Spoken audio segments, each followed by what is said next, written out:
ترى عمرك سألت نفسك الناس زمان قبل الموبايلات والإنترنت والبنوك لما كانوا بيتزنقوا في فلوس فجأة كانوا بيعملوا إيه؟ السؤال ده غريب شوية بس إجابته هتخليك تفهم إحنا ليه وصلنا للي إحنا فيه النهاردة.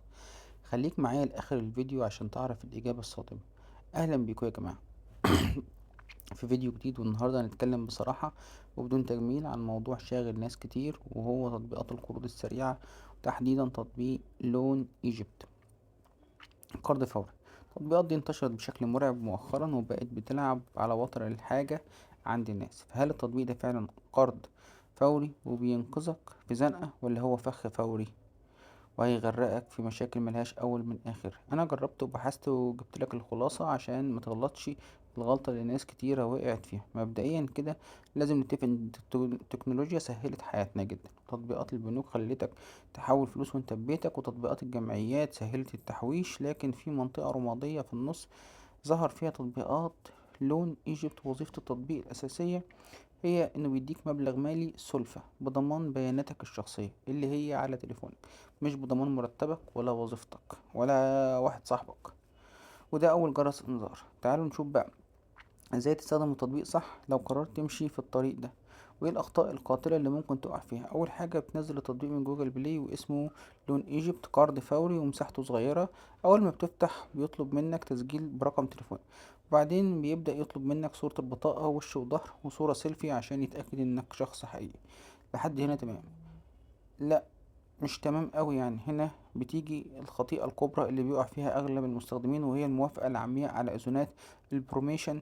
التطبيق بيطلب منك السماح بالدخول لجهات الاتصال، الاسماء اللي عندك وسجل المكالمات واحيانا المعرض، لان هو كده كده بياخد صورة البطاقة ووش وظهر. فطبعا بيخش على المعرض، وده الضمان الحقيقي بتاعهم، اللي هو لو وافقوا على ان هم يدوك قرض. بياخدوا نسخة من كل أرقام أصحابك وأهلك عندهم، وطبعا نسخة من صورك اللي موجودة على التليفون. وانت متصور ان هم يعني انت بتديهم بيانات بس، فهم ايه؟ خلاص اللي انت اديتهولهم بإيديك هم دول بس اللي خدوه. بصراحة هي الميزة الوحيدة هي السرعة. لو انت واقف في مستشفى ومحتاج 1000 أو 2000 جنيه حالا ومفيش أي حل غير ده، التطبيق ممكن يوافق لك في دقايق ويبعت لك الفلوس على محفظة كاش. دي الميزة اليتيمة. لكن تعالوا بقى نتكلم عن العيوب والمشاكل اللي هي أساس الفيديو. أول عيب هو مدة السداد. التطبيق كاتب إن في الوصف إن المدة 91 يوم لحد 320 يوم، يعني 6 شهور. الكلام ده على الورق بس، في الواقع والتجربة الفعلية لأغلب الناس المدة بتكون 7 أيام بس. تخيل تستلف النهاردة ويطلبوك بالفلوس كمان أسبوع. والعيب التاني المصاريف الإدارية. أنت ممكن تطلب 1000 جنيه يوصلوا لك منهم 700 جنيه ويقول لك 300 جنيه مصاريف، ومطلوب منك تسددهم 1000 جنيه أو أكتر. يعني فايدة فاحشة في أسبوع.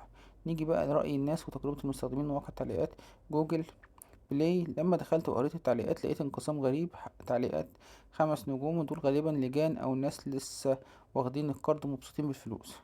وتعليقات نجمة واحدة بتصرخ.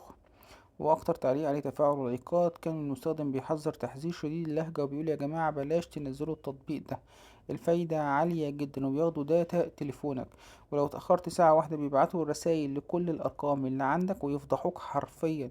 وده بيأكد كلامي عن خطورة إذن جهات الاتصال.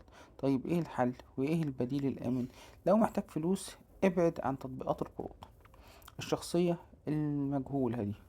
عندك بدائل زي الجمعيات اونلاين، زي ماني فولورز، امان، تطبيقات الشراء وادفع، اشتري الان وادفع بعدين، فاليو، سيمبل.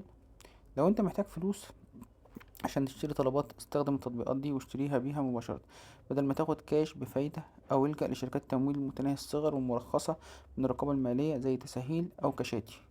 دول ليهم مقرات تقدر تتفاهم معاهم. نصيحة أخيرة: في بنات كتيرة سمعتها بتروح في التطبيقات اللي زي كده، بياخدوا منهم صورهم وصور أهاليهم، ويعملوا فضايح ومشاكل مع جوزها، مع حماتها، مع أبوها، مع إخواتها الصبيان، مع بلاش عشان 1000 جنيه تاخديها تنزلي تجيبي فستان ترجعي تندمي أشد الندم عشان مكنتش فاكرة كده.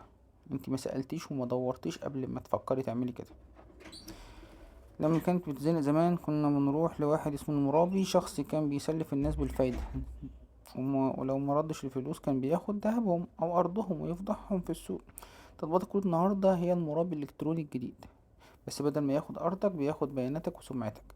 فكر كويس قبل ما تدوس موافق. لو استفدت من الفيديو متنساش اللايك والشير عشان ما يتورطش غيرك. سلام.